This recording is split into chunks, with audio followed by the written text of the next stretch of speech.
यो चाहिँ अहिले कागतीमा सिँचाइ गर्दैछु म दीपक शर्मा मध्यबिन्दु नगरपालिका वडा नम्बर 8 बाट। यो सुन कागतीको बिरुवा हो।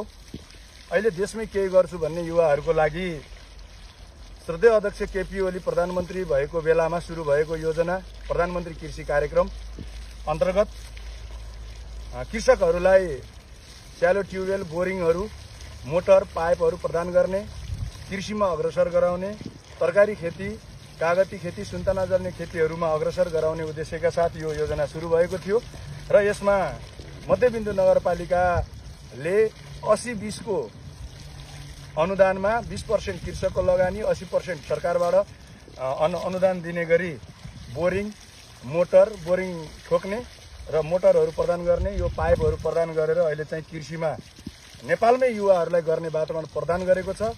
धेरै कमाउने लोभमा होइन, ठिक्क कमाउने र परिवारसँग रमाउने र यही केही गर्छु भन्ने युवाहरूको लागि अहिले सरकारले व्यापक रूपमा कृषिमा कार्यक्रमहरू अगाडि बढाएको छ र सम्पूर्ण युवाहरूलाई आफ्नै ठाउँमा केही गर्नको लागि अनुरोध गर्दै मध्यबिन्दु नगरपालिका र सम्माननीय प्रधानमन्त्री केपी ओली लगायत सिङ्गो सरकारलाई हार्दिक धन्यवाद भन्न चाहन्छु। धन्यवाद।